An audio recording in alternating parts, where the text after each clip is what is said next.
Hello, magandang araw mga kapatid. Ako nga po pala si Ate Abby or si Sister Abby ang magbabahagi sa inyo ng ating daily devotion today. Ayon sa awit ni David mula sa Psalm 27:1. Sabi doon sa 27:1, ang Panginoon ay aking liwanag at kaligtasan. Sino ang aking katatakutan?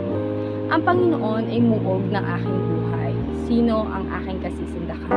Napakaliwanag mga kapatid na ang Panginoon ang ating liwanag, ang Panginoon ang ating kinatatakutan at maging kasisindakan. Napakaganda po ng verse na ito kasi kapag buo talaga sa loob mo na si Jesus, yung Panginoon mo, yung Diyos, yung talagang sandigan mo. Yung dito sa loob mo ay alam mong si Lord ay panig sa'yo at ikaw ay na kay Kristo. Di ba po mga kapatid, napakabuti po talaga ni Lord. Kapag po talaga tayo ay nasa Kanya, alam po natin, nakasama po natin siya. At dito, kahit po nandito po tayo sa sanlibutan, alam po natin sinasamahan niya po tayo at panig po siya sa atin. Sabi po doon, sino ang aking kinatatakutan? Napakaliwanag po. Sino ang aking kinatatakutan? Sino ang aking kinasisindakan? Napakaliwanag po ng verse na yon mula po sa awit ni David or sa Psalm 27:1 sa Ingles. The Lord is my light. Tama po, sa Ingles po yon. Ang Panginoon ay aking liwanag at ito po sa Tagalog. Mga kapatid, kapag tayo ay nasa liwanag, walang kadilimang katatakutan. Kapag po tayo nasa liwanag na po pala, dapat po pala wala na po tayong kinatatakutan na kahit na ano.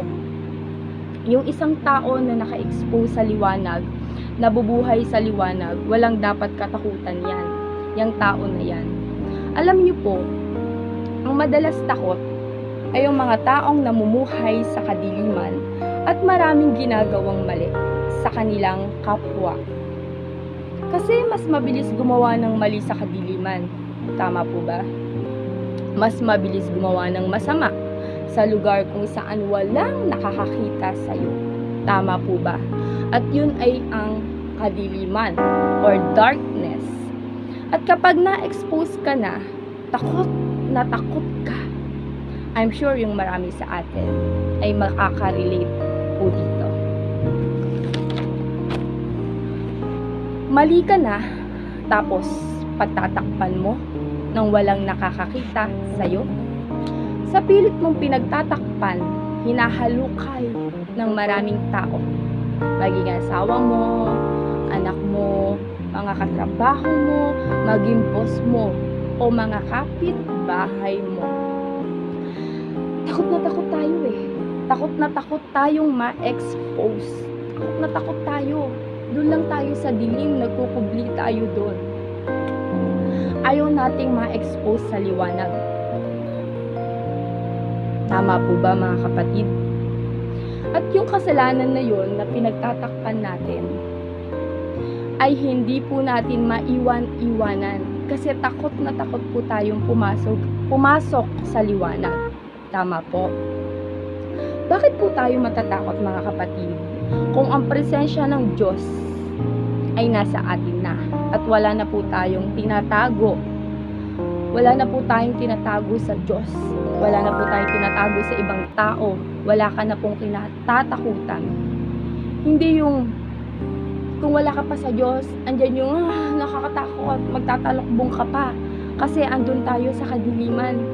Parang ayaw mong lumabas, nandun ka lang sa comfort zone mo. Pag ikaw ay na-expose na sa liwanag, wala ka nang katatakutan. Tama po mga kapatid. Lalong-lalo na si liwanag ng Diyos. Hindi na po tayo dapat natatakot. Kasi yung liwanag ni Lord, nandun na yun eh. Nandun na yung presence ni God. Sasamahan niya tayo doon. Ang Panginoon ay aking liwanag at aking kaligtasan. Siya yung kaligtasan natin. Ligtas tayo sa Kanya. Siya yung kaligtasan natin sa Panginoon. Ligtas tayo sa Kanya.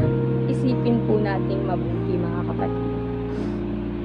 Sa Diyos, walang lihim. Tama po.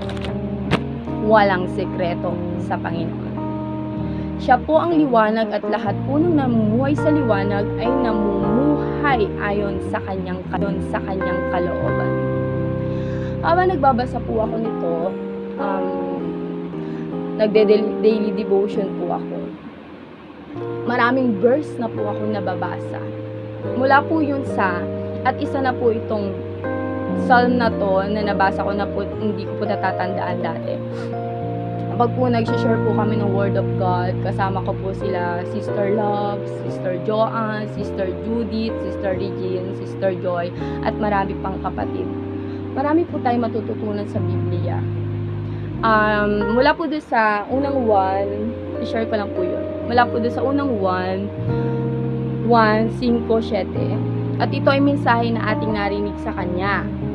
At sa inyo aming ipinahahayag na ang Diyos ay liwanag at sa Kanya ay walang anumang kadiliman. Sabi po sa verse 6. Kung sinasabi natin tayo ay mapakikisama sa Kanya at tayo lumalakad sa kadiliman, nagsisinungaling tayo at hindi natin ginagawa ang katotohanan. Ngunit kung tayo lumalakad sa liwanag na tulad niya, sa 7 po ito, na nasa liwanag, may pakikisama tayo sa isa't isa. At ang dugo ni Jesus na kanyang anak, ang luminis sa atin sa lahat ng kasalanan. Napakalinaw po kapatid. Ang dugo ni Jesus na kanyang anak, ang luminis sa atin sa lahat ng kasalanan. Amen po. Sabi po doon, kapag po tayo ay nasa liwanag na, wala na po tayong dapat pang katakutan. Kapag tayo na-expose sa liwanag, dapat maging matapang na po tayo. Lagi po nating i-center si Lord sa buhay natin.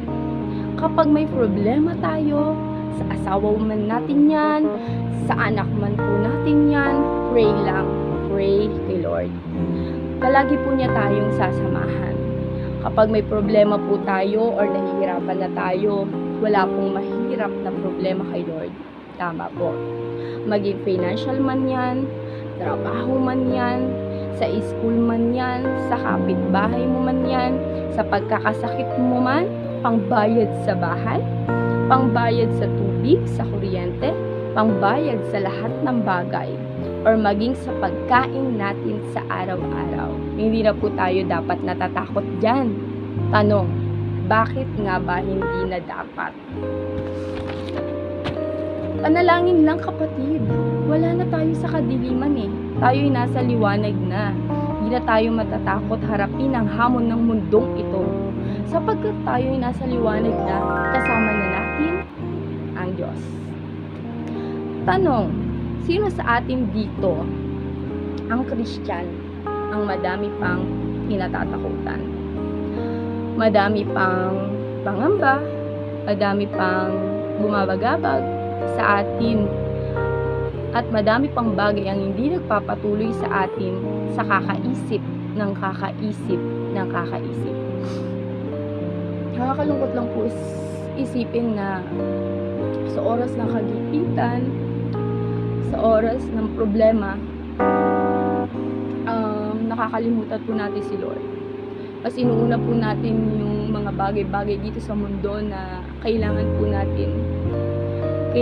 nating ma-provide.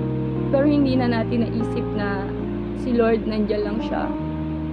Kaya niyang ibigay lahat ng bagay na kailangan natin. Amen po. Tandaan po natin na ang Kristiyano ay wala nang kinatatakutan. Kristiyano ka ba, kapatid? Hindi natin kinatatakutan ng bukas. Bakit? Ang Diyos ang may hawak ng bukas. Hindi natin kinatatakutan. Sa paningin ng ibang tao ay walang kasiguraduhan. Kasi sa harapan ni Lord or sa harapan ng Diyos, walang nangyayaring aksidente. Sa harapan ng Diyos, lahat sigurado. Hindi man natin nauunawaan ang ginagawa ng Diyos sa araw-araw. Pero alam natin, nauunawaan ng Diyos yung mga bagay na ginagawa natin. Halika kapatid, samahan mo ako manalangin. Panginoon, maraming salamat po sa inyong pagpapaalala sa amin na ikaw ang aming liwanag, tuwala na kami sa dating kadiliman na aming kinasasadlakan. Maraming salamat, Panginoon, na tunay nga po ikaw ang aming liwanag, kaligtasan, at wala po kaming katatakutan. Muli, Panginoon, binabalik na po namin ang papuri at pasasalamat. Amen.